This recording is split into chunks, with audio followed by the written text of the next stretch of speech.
ছেড়ে বেটা তোমরা যেন বলতে লাগলো মা ওই বনের বাঘেরা আমাদের সব চাইতে বেশি দামি ছাগলটাকে ধরে নিয়েছে গো মা, আমাদের দামি ছাগলটা ধরে নিয়ে চলে গিয়েছে।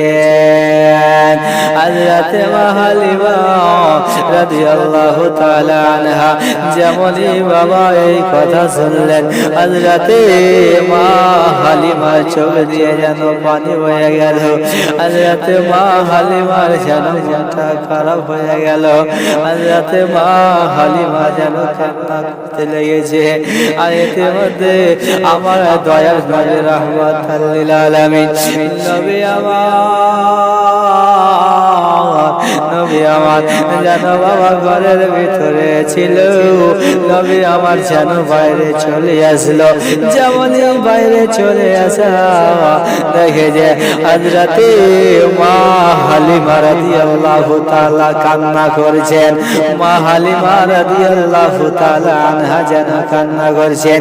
আমার দয়ার নবী রাহমাতাল লিল আলামিন নবী আমার যেন বলতে লাগলেন, মা জননী, ও মা জননী, কিসের জন্য কান্না করছো মা?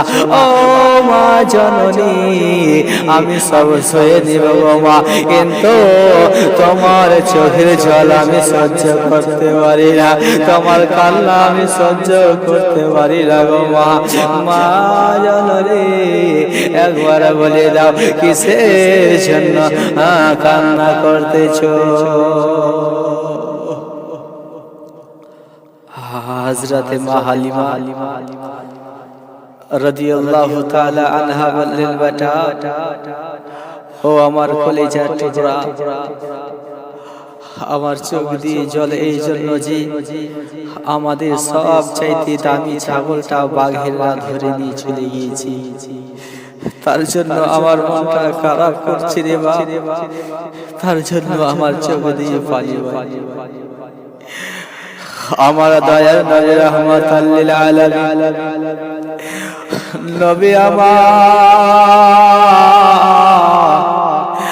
নবী আমার বলেন, মা জননী কান্না করতে হবে না, ও মা জননী আপনাকে চিন্তা করতে হবে না গো মা, আমি আপনার বাটা রয়েছি।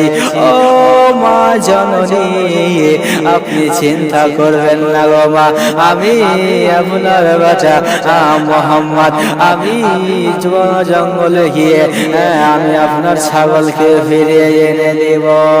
বাবারা, আমার মা বোনেরা, আমার দয়ার নবী রাহমাতাল লিল আলামিন যেমন এই কথা বললেন, হযরতে মা হালিমা রাদিয়াল্লাহু তাআলা আনহা বলতে লাগলেন, ও বেটা মুহাম্মদ, বাঘেরা ছাগল ধরেছে রে বাবা, তারা রাখার জন্য ধরেনি রে বাবা, তারা হয়তো এখন আমাদের ছাগলের মাংস হাড় সব কিছুই খেয়ে নিয়েছে।